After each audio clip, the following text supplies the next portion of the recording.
저는 느헤미야의 큰 제목을 52일간의 기적이라고 말했고, 오늘은 두 번째 하나님의 말씀은 드디어 기도의 응답이 시작된다는 것입니다. 잘 들으십시오. 기도의 응답이 시작됐다가 아닙니다. 기도는 응답되고 있는 것입니다. 사람들의 문제는 무엇입니까? 기도를 안 하는 게 문제가 아니고요. 기도를 하는데 응답이 내 마음대로 안 온다는 것입니다. 사람들은 기도할 때 내가 원하는 시간, 내가 원하는 방법으로 하나님이 기도 응답해 주기를 원합니다. 이것은 다시 말하면 우리 인간이 기도하면서 하나님을 조종하는 거예요. 하나님이 조종 받으실 분이십니까? 아니에요. 하나님은 기도 응답해 주시는데 하나님의 때에 하나님의 방법으로 기도를 응답하십니다. 기도 응답에는 여러 가지가 있습니다. 첫째는 기도하자마자 즉시 기도 응답해 주시는 겁니다. 얼마나 신나고 좋겠습니까? 갑자기 다리가 낫다든지 암이 없어졌다든지 갑자기 내 경제생활에 문제가 해결됐다든지 그러면 얼마나 좋겠어요. 하나님이 너무나 예쁘시고 좋으시겠죠. 두 번째 기도의 응답은 아무리 기도해도 일정한 시간이 되어야 기도 응답되는 경우가 있습니다. 아브라함은 25세 때 약속의 씨를 주시겠다고 하나님이 직접 말씀했어요. 그건 아브라함이 말한 것도 아니고. 그런데 이삭을 태어날 때까지 25년 걸렸습니다. 여러분 25년 기다릴 수 있겠습니까? 그래도 변치 않고 기도하시겠습니까? 아브라함은 25년 걸렸습니다. 하나님은 또 이스라엘 백성들에게 애굽에서 고생할 때 출애굽을 시켰습니다. 홍해를 건너고 그리고 가나안 땅, 약속의 땅 가나안 땅에 들어갈 줄 알았는데 웬일입니까? 광야에서 40년을 뺑뺑 돌린 거예요. 40년이 지나서야 하나님은 이스라엘 백성을 광야 땅으로 인도해 내셨습니다. 여기에는 다 그 나름대로 이유가 있습니다. 아브라함은 25년 동안 기다려야 되는 기다림의 훈련을 시켰고 이스라엘 백성들이 광야에서 40년 동안을 방황한 것은 성격 좀 고치려고. 성깔 못된 사람들은 오래 걸립니다. 그 성격이 순종하는 성격, 온유한 성격이 될 때까지 하나님은 뺑뺑 돌리십니다. 세 번째는 아무리 기도해도 내가 죽을 때까지 기도 응답이 없는 겁니다. 모르죠. 내 다음 때 그 기도가 응답될 수도 있겠죠. 그러나 현재 내가 살고 있는 동안에는 그 기도의 응답이 없는 것입니다. 느헤미야는 어떻습니까? 기도의 사람 느헤미야. 놀랍게도 느헤미야는 기도하고 주저앉고 눈물을 흘리고 통곡한 지 4개월 만에 기도의 응답이 나타났습니다. 기도의 응답은 일시적으로 갑자기 나타나지 않습니다. 여러분들이 신앙생활을 하면서 주변의 상황을 자세히 살펴보고 여러분 주변에 가까운 사람들을 살펴보면 이것이 하나님이 움직이신 건가 사람이 움직인 건가를 알 수 있습니다. 느헤미야 2장 1절부터 3절까지 한 목소리로 읽을까요? 시작. 아닥사스다 왕 20년 니산월에 나는 왕에게 쓸데없는 일을 맡았기에 술을 가져가 왕에게 다 따라 드렸습니다. 평소와는 다르게 내가 왕 앞에서 슬픈 기색이 있는 것을 보고 왕이 내게 물었습니다. 내가 아프지도 않는데 왜 그리 슬퍼 보이느냐? 마음에 근심이 있는 것이 분명하다. 나는 무척 두려웠지만 왕에게 말했습니다. 왕께서 만수무강하옵소서. 제 조상들이 묻혀있는 성을 폐허가 됐고 그 성문들이 불에 타 허물어졌으니 어찌 슬프지 않겠습니까?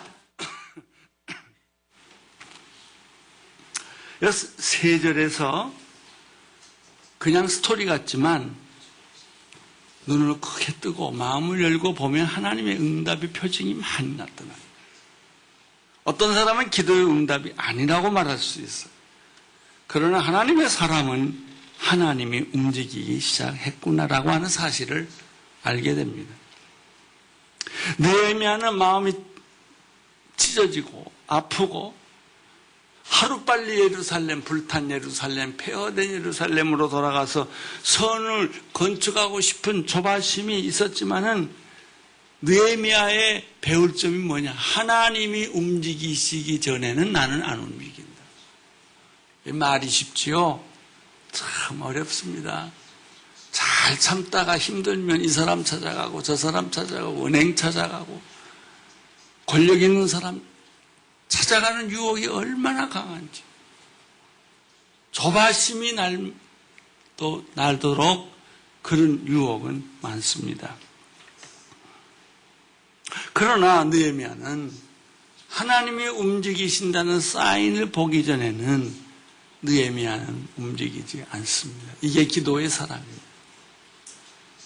그래서 기도의 사람이 되기가 어려운 거예요. 새벽 기도 나오고 중얼중얼하고 철학기도 암만 해도 우리에게는 기도의 핵심이 없어요. 그냥 기도의 겉모습은 있어도 기도의 핵심이 없단 말이죠. 우리는 느헤미야를 통해서 발견하는 것은 느헤미야는 진짜 기도의 사람이었다. 눈물과 통곡과 금식 기도를 드렸음에도 불구하고 느헤미야는 움직이지 않았다는 거예요. 이거 쉽지 않아요. 기도 응답을 내가 만드는 사람들이 있어요. 하나님이 안 만나주시니까. 그러나 그렇지 않아요. 증거가 있어요. 2장 1절에 보면 느헤미야는 왕에게 술 따르는 일들을 맡았다 그랬습니다. 옛날부터 맡았는지 이 기도를 한 이후에 느헤미야가 술 따르는 관원이 되었는지 모르지만 물맥상으로는 최근에 그 사람이 자리 이동을 한 거예요. 여러분, 자리 이동을 할 때 이게 하나님이 움직이는 건지 내가 좋아서 내 이익을 따라 움직이는 것을 살펴보셔야 돼요. 첫째, 느헤미야는 왕의 술 따르는 관원이 되었다는 거예요.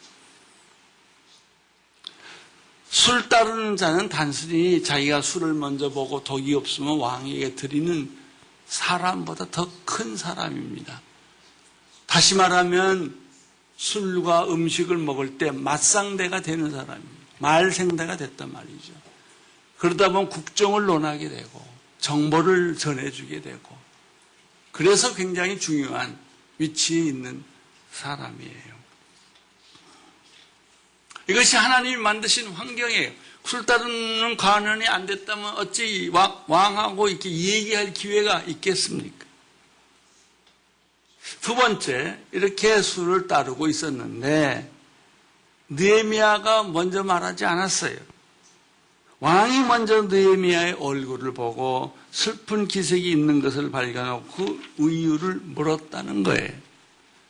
아무래도 사람의 속에 가지고 있는 생각을 얼굴에 표현하기 마련이겠죠. 너는 아프지도 않는데 얼굴 색이 왜 그러냐? 여러분, 왕 앞에서 얼굴 색을 기분 나쁘게 하면 그거 다 쫓겨날 일입니다.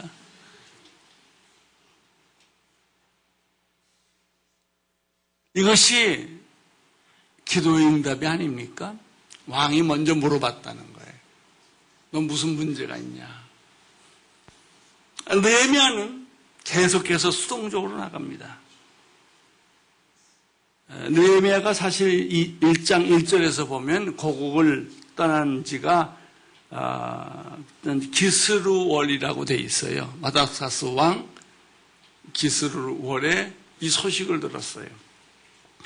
기스루월은 11월, 12월에 해당합니다. 근데 2장 1절에 보면 아닥사스다 왕 20년 니산월이라고 돼 있어요. 니산월은 3, 4월을 말해요. 그러니까 소식을 듣고 느헤미야가 통곡과 눈물과 슬픈 기색을 띠고 살아왔던 세월이 4개월이 지났다는 거죠.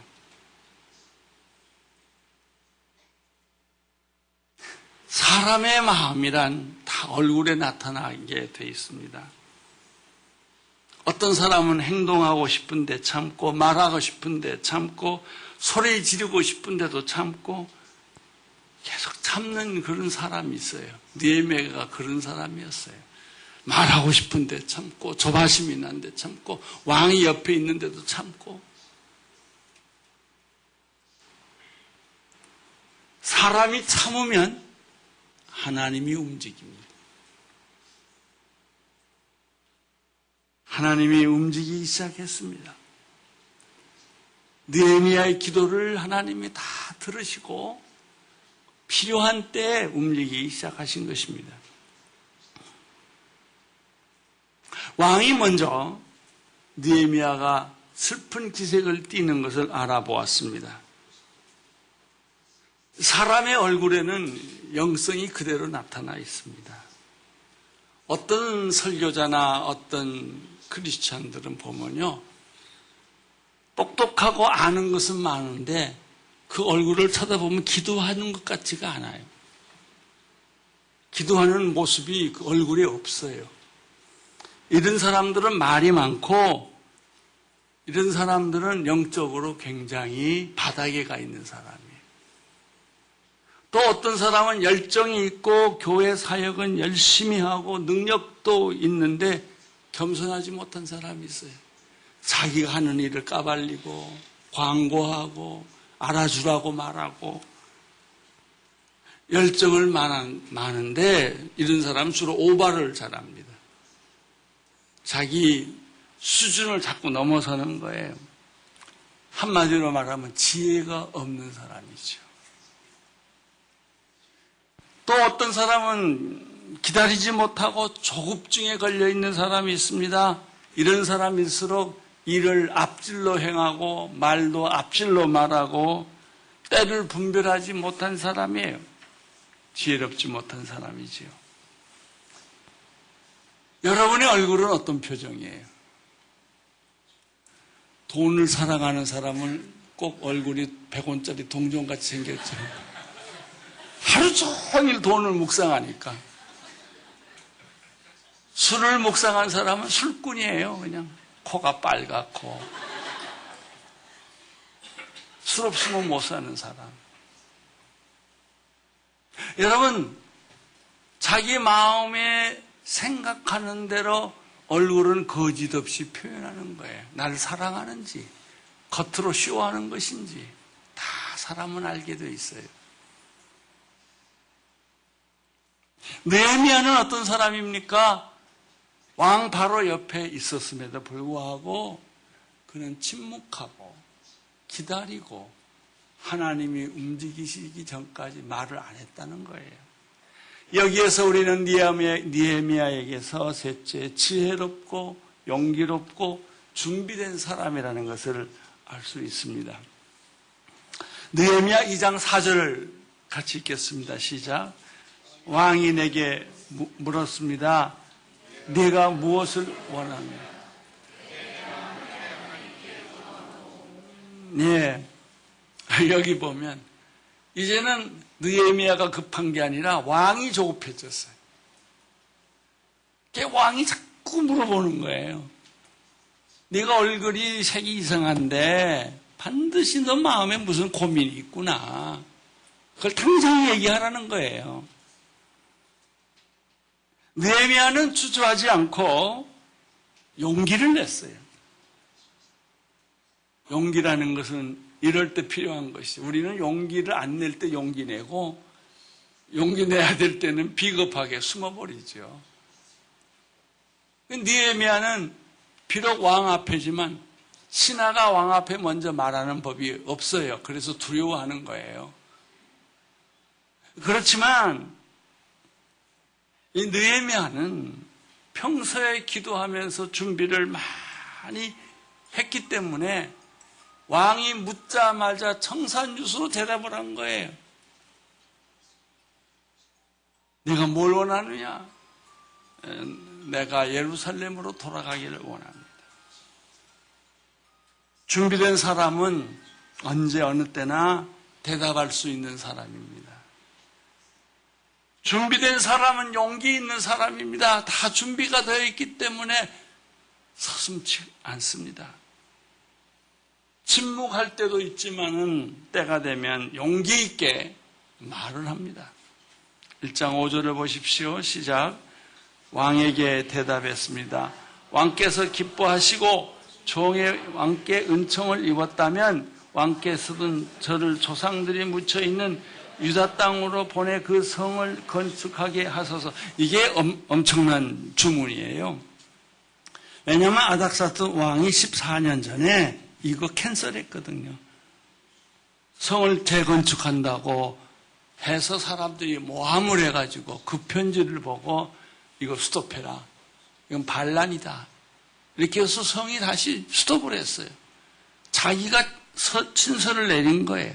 근데 이거를 왕이 뒤바꾼다는 거는 쉬운 결정이 아닙니다. 따라서 느헤미야가 요청한 말은 굉장히 왕에게도 곤란한 요청이에요. 내 조상들이 묻혀있는 유다 땅으로 나를 보내서 그 성을 건축하게 하소서. 여기서 우리는 느헤미야의 비전과 느헤미야의 리더십을 보게 됩니다. 기도를 깊이 하면, 금식하면서 기도하면, 목매어 기도하면, 죽을 정도로 기도하면 비전이 생깁니다. 비전은 책 읽고 생기지 않습니다. 생각한다고 생기지 않습니다. 비전은 피가 되고 살이 되어야 생기는 거예요. 여러분, 화난 사람, 싸운 사람들이 원고 보고 싸운 사람 봤어요? 아니에요. 화나면 멱살 잡고 그냥 막 쏟아지죠. 그게 비전이에요. 화나는 비전. 그러나 기도를 많이 한 사람은 자기도 모르게 내 평생에 이루어야 할 사명을 발견하는 거예요. 여러분의 직업은 직업이 아닙니다. 그 비전 아니에요. 더 기도해 봐야 돼요. 내가 평생 이 직장에서 일할 것인가? 내가 평생 이 일을 헌신할 것인가? 얼마나 많은 사람들이 직장을 잘 옮기고 사업을 많이 바꿉니까? 비전이 아니기 때문에 그런 거예요. 비전이 되어야, 비전은 뭘 먹고 자라냐면 기도를 먹고 자라는 거예요. 비전이 있을 때 리더십이 생깁니다. 비전도 없는데 무슨 리더십이 생기겠습니까? 느헤미야를 보면은 이 느헤미야가 하나님께 나아가는 기도하는 리더십을 첫째 발견할 수 있습니다. 두 번째는 침묵하고 기다리는 리더십을 발견할 수 있습니다. 세 번째는 지혜롭고 용기 있고 준비된 리더십이 있다는 것을 발견할 수 있습니다. 세상 리더를 보십시오. 세 가지 유형 중에 하나입니다. 자기가 스스로 만든 리더십. 지가 잘났다 이거지. 그러니까 나를 따르라 하는 그런 사람들이 있고요. 조금 지혜로운 사람은 다른 사람과 함께 만들어가는 리더십. 독재자는 아니지만 여러 사람의 의견을 모아서 리더가 된 사람이 있어요. 그러나 더 중요한 것은 하나님이 세워진 리더십입니다. 느헤미야의 경우는 하나님이 세워진 리더였습니다. 왕은 이러한 아주 담대하고 그리고 솔직하고 그리고 정말 진실한 느헤미야의 요구를 허락해 주지 않을 수가 없었습니다. 1장 6절을 보십시오. 그때 왕 옆에 왕비도 앉아 있었는데 왕이 내게 물었습니다. 그렇게 다녀오려면 얼마나 걸리겠느냐? 언제쯤 돌아오겠느냐? 왕이 나를 보내기로 허락한 것입니다. 그래서 나는 왕의 기한을 정해 말했습니다. 왕과 왕비가 있다는 것은 공식석상이라는 뜻입니다. 여러 사람 앞에서 공식석상에서 이야기를 합니다. 얼마나 시간이 걸리겠느냐? 언제쯤 돌아오겠느냐라는 질문은 왕이 이미 마음에 보내기로 결정했다는 뜻이죠. 이거는 이제 느헤미야는 거침없이 말합니다. 나는 언제 떠나서 언제 돌아오겠습니다. 준비된 사람만이 그 말을 할 수 있어요. 준비되지 않는 사람들은요, 글쎄 언제쯤 돌아올까요? 나도 잘 모르겠는데요. 아니, 여러분도 모르는 일을 하나님이 어떻게 하십니까? 느헤미야는 여기서 보면 지혜롭고 용기가 있었고 준비된 사람이었습니다. 느헤미야의 비전은 무엇이에요? 성전을 재건축하는 거예요. 무너진 성전. 하나님의 이름이 땅에 떨어진 그런 현상을 두고 볼 수가 없었어요. 느헤미야는 돈을 달라고 요구한 것도 아니고 권력을 달라고 요구한 것도 아니고 느헤미야는 뭐 다른 거 부탁하지 않았어요. 왕이여 내게 허락을 해 주시사 나로 하여금 고국 땅에 돌아가서 무너진 조상들의 무덤, 성전, 성벽을 다시 고치게 해 주십시오. 1장 7절 읽겠습니다. 시작. 내가 다시 왕에게 말했습니다. 만약 왕께서 기뻐하신다면 제가 유다에 도착할 때까지 무사히 통과할 수 있도록 유프라데스 강 건너 총독들에게 보여줄 신서를 써주시겠습니까? 이 느헤미야의 마음속에는 이미 프로그램이 꽉 찼어요. 1단계, 2단계, 3단계 허락하면 뭘 원하고 또 성전을 건축하면 1단계는 뭘 하고 2단계는 뭘 하고. 여러분 무슨 일이든지 이 비전이 있는 사람은요 한 번 생각하고 끝난 사람이기 때문에 하루 종일 그 생각만 합니다. 제가 병원에서 하루에 4시간씩 투석을 할 때 무슨 생각했겠어요? 일주일에 3번씩 그것도 빠짐없이 하는데 그래요. 나는 그걸 감사해요. 교회만 생각하거든요. 어떻게 하면 우리 교회가 새로워질 수 있을까? 벌써 25년이 지났는데 점점 우리 교회가 기성교회처럼 변해가고 있구나. 사람들도 마음이 점점 열정이 식어가고 있구나. 이걸 다시 어떻게 살릴까? 다시 어떻게 새롭게 할 수 있을까? 이런 시간을 한두 번 한 거 아니에요. 씹고 또 씹고 생각하고 또 생각하고. 그러니까 그림이 그려져요. 아, 이렇게 하면 되겠구나. 느헤미야를 보면 정말 용기 있고 빈틈없고 준비된 사람이라는 걸 알 수 있습니다. 오래 기도하는 사람만이 준비된 사람입니다. 준비된 사람은 기회가 닿을 때 횡설수설하지 않습니다. 일목요연하게 왕에게 두려움 없이 나는 이렇게 하겠습니다 라고 비전을 왕에게 던지는 거예요. 성전을 재건할 수 있다면 어떻게 일할 것인가? 순서는 어떻게 잡을 것인가? 그때 가서 생각하는 것이 아니라 미리 오랫동안 묵상하고 기도하고 생각했던 것이죠. 느헤미야 1장 8절 시작. 그리고 왕의 살림 감독 아삽에게 친서를 내리셔서 성전 옆 성문과 성벽과 제가 살게 될 집의 들보 제목을 내주시도록 허락해 주십시오. 왕인 내게 허락해 주었습니다. 하나님의 은혜의 손길이 내 위에 임하였습니다. 느헤미야의 요구를 들어보십시오. 무리한 요구가 아니고요. 아주 꼭 필요한, 욕심도 아니고요. 참 지혜로운, 분명한, 누구도 설득할 수 있는 그런 요구를 한 거예요. 그런데 더 중요한 것은 이렇게 성전을 재건축할 수 있는 공이 자기 자신에게 있거나 아닥사스다 왕에 있지 않다고 말하는 거예요. 이 모든 것은 하나님의 은혜입니다. 그 공을 하나님께 돌린 거예요. 여러분, 우리 문제가 뭔지 아세요? 우리가 조금 잘날 때는 그걸 하나님 앞에 공을 돌리지 않고 내가 다 그 공을 가져가는 거예요. 그걸 가리켜 교만이라고 그러죠. 나는 지난 25년 동안 온누리교회 목회를 하면서 제일 먼저 선교에 목숨을 걸었어요. 복음 중심의 교회, 성령 중심의 교회, 선교 중심의 교회.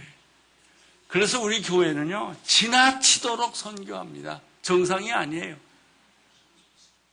25년 동안 벌써 1000명 이상이 넘는 선교사를 파송했으니까요. 앞으로도 1000명이 남았어요. 나는 청년에 대한 비전이 있었어요. 하나님, 내가 교회 12명 가정 가지고 시작하는데 우리 교회 청년 2000명만 주십시오. 그러면 세계를 내가 당신 앞에 드리겠습니다. 어느 날 메뚜기처럼 청년들이 모여요. 감당할 수 없게 청년들이 모여요. 지금 우리 교회는 대학 청년부 학생들이 주일날 모이는 숫자가 등록한 숫자가 아니고 8,000명이 넘어요. 누가 보냈겠어요? 저는 가끔 설교하러 올라가다가 청년들이 개미떼같이 메뚜기떼같이 오는 걸 보면 깜짝깜짝 놀래요. 누가 보냈을까? 아니, 그 사람들이 내 설교 들으러 왔겠어요? 아니, 교회 시설이 좋아서 왔겠어요? 아니에요. 비전 때문에 온 거예요. 목숨 바치려고 온 거예요. 그래서 우리 교회는 순교자가 많아요. 선교하다가 죽은 사람들이 많다고요. 여기서 나는 두 가지를 발견해요. 첫째는 하나님의 은혜의 손길이란 단어예요. 바울이 말한 것처럼 나의 나된 것은 하나님의 은혜로다. 이것이 바울의 신앙 고백이었죠. 여러분의 신앙 고백은 무엇입니까? 교회 다닌 거예요? 자리 채운 거예요? 헌금 좀 해준 거예요? 아니에요. 목숨을 걸어야 돼요. 진짜 중요한 것은 목숨을 걸고 살아야 돼요. 나는 김사무엘 목사님을 늘 생각해요.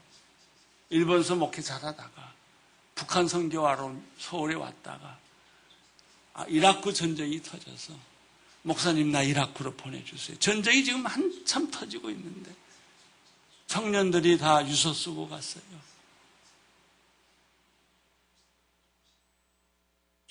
김사무엘 목사님은 그 전쟁 중에 교회를 세우고 센터를 만들고 다 했어요.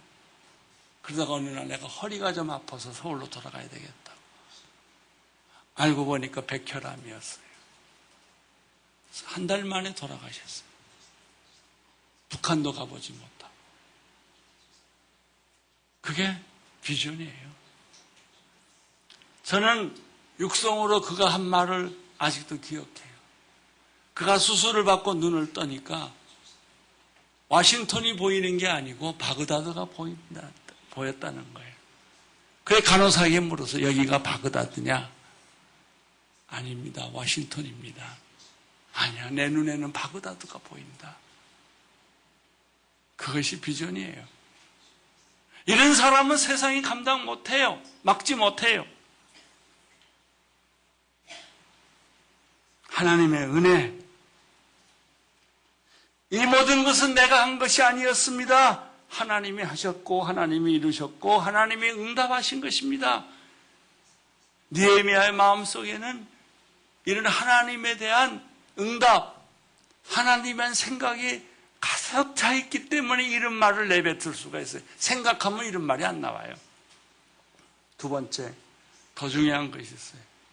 그 하나님의 은혜로운 손길이 내 위에 있었다는 것입니다. 모든 사람에게 하나님의 은혜는 임합니다. 그러나 중요한 것이 있어요. 그